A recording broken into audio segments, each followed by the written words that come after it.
Qui pour Matignon et quel gouvernement? Tiens, on vous propose en tout cas un pronostic. Pour une fois, on vous demande un pronostic et non un souhait sur le Twitter de Sud Radio. On vous propose les 4 favoris pour Matignon, sélectionnés ce matin par le journal du dimanche. Qui, d'après vous, Emmanuel Macron nommera cette semaine? Est-ce François Bayrou, Sébastien Lecornu, Catherine Vautrin ou Bruno Retailleau? Je le rappelle, c'est une liste non exhaustive. Ce sont les 4 qui sont sélectionnés par le JDD à ce stade. Pour l'instant, vous répondez Bruno Retailleau à 41% d'entre vous. On en débat avec nos 2 débatteurs du dimanche. Nous sommes avec William T. Bonjour à vous. Bonjour. Fondateur du think tank Le Millénaire. Nous sommes avec Nicolas Corato. Bonjour à vous. Bonjour. Fondateur du think tank Place de la République. 2 pronostiqueurs hors pair, je dois dire, puisque la semaine dernière, tous les 2, vous disiez que le gouvernement n'allait pas tomber. Vous avez même ajouté, mon cher Nicolas Corato, s'il me souvient bien, qu'on cherchait à faire peur en racontant qu'il pouvait tomber. Oui, mais c'est le principe des pronostiqueurs de se tromper non pas une fois sur 2, mais quasiment 9 fois sur 10. C'est pour ça que vous nous réinvitez d'ailleurs, mon cher Jean-Marie. Exactement, justement, je vous propose de retenter votre chance. Le gouvernement Barnier est donc tombé, on en cherche un nouveau. D'abord, j'ai parlé de ces 4 favoris cités par le journal du dimanche. En même temps, 4 favoris de droite pour un journal de droite, ça paraît logique. Est-ce que vous croyez toujours, vous, William T., à un gouvernement dirigé par un homme de droite ?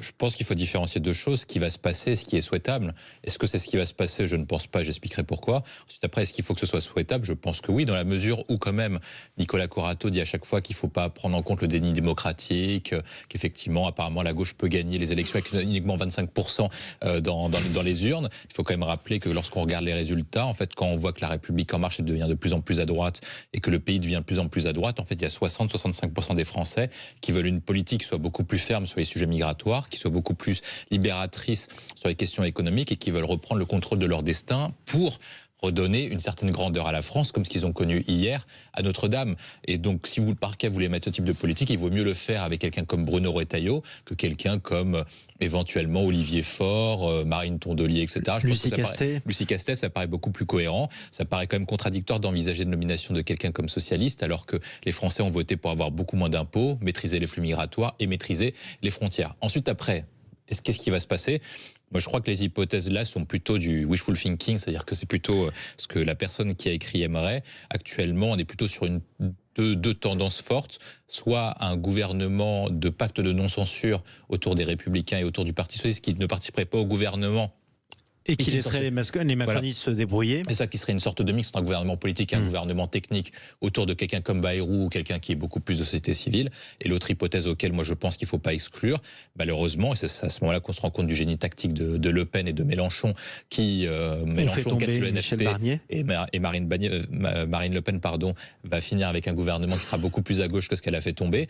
Je pense qu'il ne faut pas exclure un gouvernement front républicain allant des communistes jusqu'à Renaissance, ça veut dire en passant par les socialistes et les Verts, dans la mesure où en fait ces gens-là ont besoin de s'extraire de LFI pour les municipales de 2026 et sauver leur mairie. Donc vous, l'homme de droite, vous pronostiquez, enfin vous dites qu'il est possible qu'on se retrouve avec un gouvernement de gauche cette semaine. En tout cas, c'est soit j'arrive à gagner, de toute façon si par cas ça ne marche pas, au moins j'aurai peut-être un bon Premier ministre. Nicolas Corato. Non, mais j'aime beaucoup quand William T me cite, mais je vais le laisser continuer. Non, d'abord, la droite, elle a eu sa chance. Et c'était une chance inespérée. Qui aurait pu penser que les Républicains allaient accéder à Matignon quand nous parlions au mois de juin? C'était complètement hors d'hypothèse. Ça s'est fabriqué, ça a failli se consolider, et puis peut-être par manque tactique ou manque de savoir-faire de M. Barnier, cette alliance composite n'a pas tenu. Donc la droite, ayant eu sa chance, il va falloir essayer autre chose. Ça, c'est le premier élément. Le deuxième élément, c'est que le temps a tourné.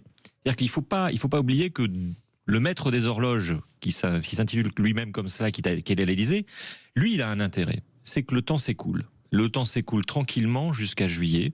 Et depuis d'ailleurs le début de cette crise, il ne cesse d'essayer de gagner du temps. Donc on verra aussi le temps qu'il mettra à nommer ce Premier ministre. Il a dit dans les prochains jours, normalement ça ne devrait pas traîner. Oui, mais souvenez-vous, il y a quelques mois, il avait dit aussi dans les prochains jours, et ça a duré 1 mois et demi cette histoire. Donc on n'est pas à l'abri d'une répétition de l'histoire, sachant que l'intérêt de M. Macron, c'est d'arriver jusqu'en juillet pour récupérer l'arme de la dissolution et éventuellement redissoudre. Je dis ça parce que là où ça change complètement les choses, il ne faut pas imaginer qu'aujourd'hui on cherche un gouvernement pour gouverner. On est en décembre. C'est-à-dire que le mois de juillet, c'est dans 6 mois. Qu'est-ce qui manque à la France? Pas les grands textes sur l'immigration, pas les grands textes sur la sécurité, pas le gel ou la réforme des retraites. Ce qui manque, c'est un budget de l'État et un budget de la sécurité sociale. Et le gouvernement qui est en train d'être recherché aujourd'hui, il aura comme principale fonction de faire passer ces textes budgétaires qui sont centraux pour l'économie, la société et la marche du pays.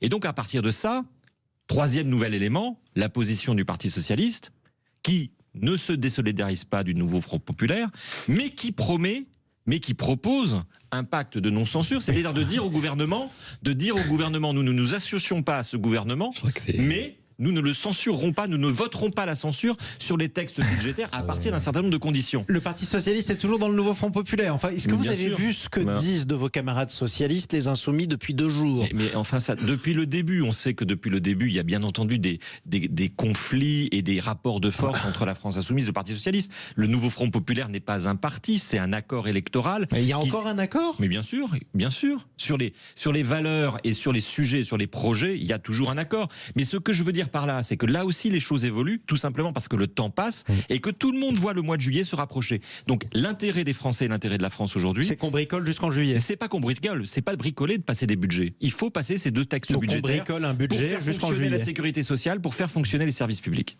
William Tay.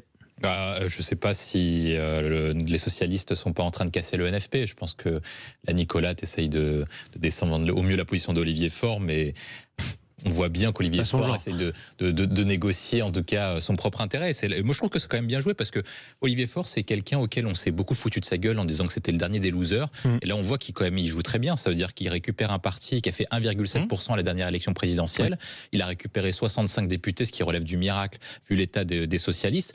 Et quand on regarde l'état des socialistes dans le pays, c'est-à-dire qu'ils pèsent très peu dans les élections, ils pèsent très peu dans l'opinion, mais ils vont peut-être récupérer Matignon, une grande partie des ministères. Ils ont déjà récupéré beaucoup de postes comme le Conseil constitutionnel, le Conseil d'État, l'Arcom et la Cour des comptes. Donc pour moi, ça relève d'un grand miracle qu'un parti aussi faible électoralement, qui a été rejeté dans les urnes, auquel le dernier président n'a même pas pu se représenter, pèse autant. Ensuite, après, pour l'avenir du nouveau Front populaire, je pense que beaucoup de personnes se disent la même chose, bien fait pour Jean-Luc Mélenchon.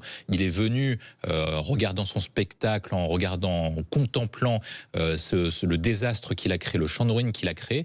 Et aujourd'hui, en fait, ce qu'il a réussi à faire, c'est pousser éventuellement les socialistes, les écologistes et ses partenaires à aller de plus en plus vers Emmanuel Macron, parce que je pense qu'une grande partie des socialistes et une grande partie des écologistes, même si certains restent avec Mélenchon, pensent que le seul moyen de se sortir de là, et ils voient bien que Mélenchon est un repoussoir électoral hors norme, c'est de sortir de l'alliance du NFP, parce que c'est la seule possibilité pour eux de devenir à vocation majoritaire. Si par cas on regarde le résultat de la gauche depuis des décennies, la gauche pèse toujours 40 à 45% au premier tour de l'élection présidentielle. Et là maintenant, Nicolas Corato dit mais c'est des génies, etc. On a gagné les élections législatives avec uniquement 25% des voix. C'est-à-dire que la gauche a perdu la moitié de ses électeurs, mais Nicolas est toujours content en disant ouais c'est la faute des autres, etc. Peut-être qu'il faut s'interroger sur pourquoi est-ce qu'ils ont perdu autant d'électeurs, notamment avec les déclarations de Mélenchon du 7 octobre. Petite précision quand même, William Tay, vous êtes un peu dur avec Anne Hidalgo. Vous avez dit qu'elle avait fait 1,7% à la présidentielle, c'est 1,75%. Ah oui, n'en enlevez pas trop quand même. Nicolas Corato. Non mais le sujet, je pense, on peut parler pendant 35 minutes et 3 heures du nouveau Front populaire. Le vrai sujet aujourd'hui, moi, qui m'intéresse, c'est, vous parliez de Jean-Luc Mélenchon, parlons aussi de Marine Le Pen. C'est-à-dire qu'on a 2 personnages aujourd'hui qui souhaitent une présidentielle anticipée. C'est aussi pour ça que le Parti socialiste change, non pas de position, mais change de positionnement par rapport aux discussions avec le gouvernement.